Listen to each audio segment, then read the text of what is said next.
सच्चा कांग्रेस कार्यकर्ता रहते हुए दलित अस्मिता की रक्षा हेतु अनुसूचित जाति के लिए आरक्षित भंडारा विधानसभा चुनाव के मैदान में उतरने का दावा निर्दलीय उम्मीदवार प्रेम सागर गणवीर ने किया है।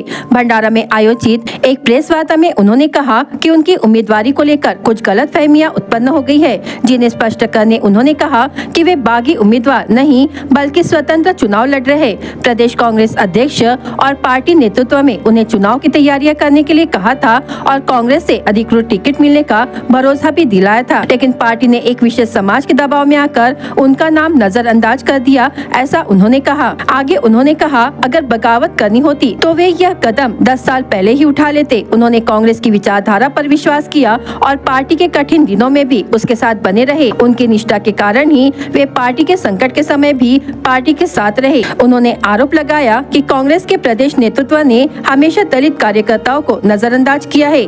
दलित समुदाय विशेषकर बौद्ध समाज से होने के कारण उन्हें हमेशा हाशिए पर रखा गया। स्वार्थ के लिए पार्टी बदलने वालों को ऊंचे पद दिए गए, जबकि निष्ठावान दलित कार्यकर्ताओं को लगातार दरकिनार किया गया। इसलिए उन्होंने कांग्रेस की प्राथमिक सदस्यता से इस्तीफा देकर इसे जिला कांग्रेस अध्यक्ष और महाराष्ट्र प्रदेश कांग्रेस कार्यालय को सूचित कर दिया है। उन्होंने दावा किया कि भंडारा विधानसभा क्षेत्र का यह चुनाव दलित अस्मिता और विचारधारा की रक्षा का मार्गदर्शक बनेगा। कांग्रेस में एक विशेष समाज का वर्चस्व है और अन्य समाजों को केवल वोट बैंक के रूप में इस्तेमाल किया जाता है।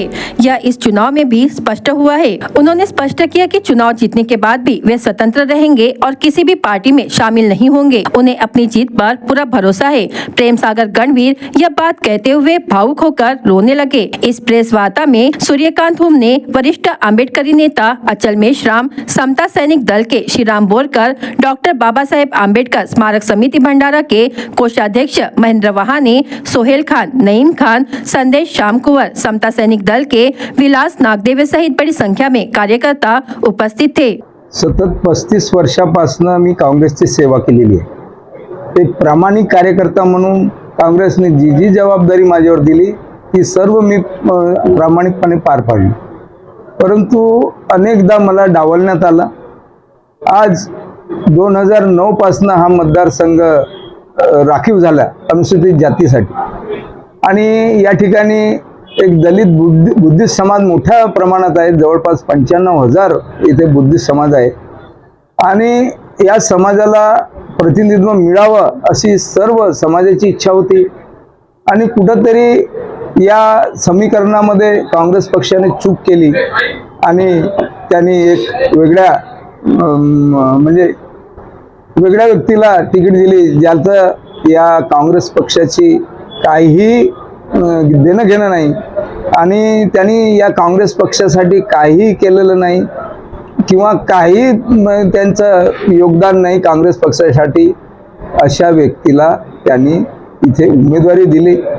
त्यामुळे समाज हर्ट झाला, त्यांना कुठेतरी दुःख झालं। समाजाने एक बैठक बोलवली आणि त्या ठिकाणी असा निर्णय घेण्यात आला की आपण एकच उमेदवार उभा करू आणि बाकी लोकांना विड्रॉल घ्यायला लावू। त्याप्रमाणे 9 लोकांनी ते उमेदवारी अर्ज मागे घेतला आणि मला सामाजिक दृष्ट्याने या ठिकाणी उभं केलं। 2009 मध्ये जेव्हा हे मतदारसंघ राखीव झालं तेव्हा मी प्रथमदा काँग्रेसकडे उमेदवारी मागितली। त्यावेळेस ऐन वेळेवर राष्ट्रवादी मी ती उमेदवारी आपल्याकडे ओढून घेतली आणि त्या ठिकाणी मला वंचित राहावं लागलं।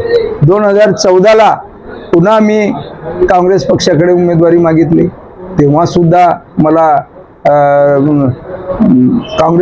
काँग्रेसच्या एका दुसऱ्या व्यक्तीला उमेदवारी दिली, त्यातही मला डावलण्यात आलं आणि त्यानंतर मला 2014ला जिल्हा काँग्रेस कमिटीचं अध्यक्षपद दिलं।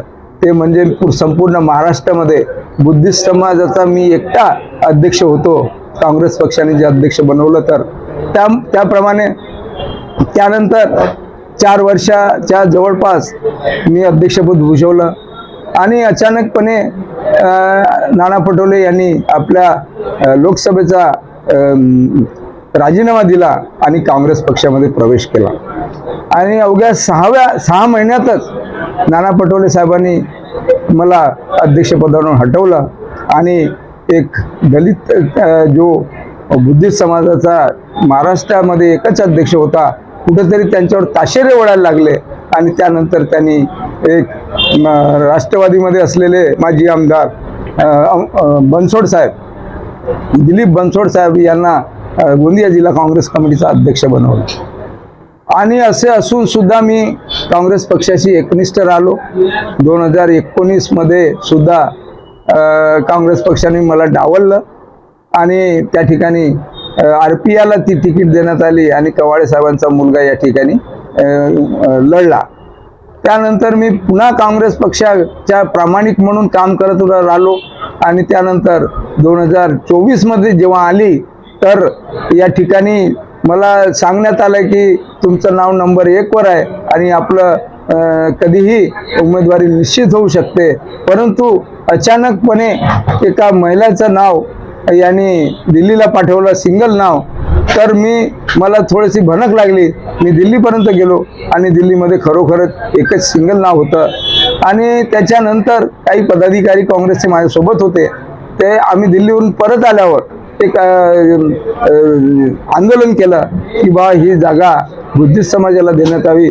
आणि त्या ठिकाणी सगळे पदाधिकारी होते आणि इथची कुठेतरी दखल आमचे राष्ट्रीय अध्यक्ष, माजी राष्ट्रीय अध्यक्ष खासदार राहुल गांधी यांनी घेतली आणि ती फाईल बोलवली.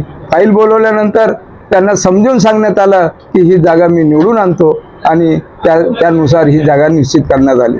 कुठेतरी एक बुद्धिस्ट समाजाला हर्ट करण्याचं काम काँग्रेस पक्षाने केलं. त्यानुसार सामाजिक सगळे आमचे लोक दुखावले गेले आणि त्यांनी एक बैठक बोलवून एक निर्णय घेतला की आपण एक बुद्धिस्ट समाजाचा उमेदवार उभा करावा आणि त्याला संपूर्ण पाठिंबा देऊन आपण त्यांना निवडून आणावं.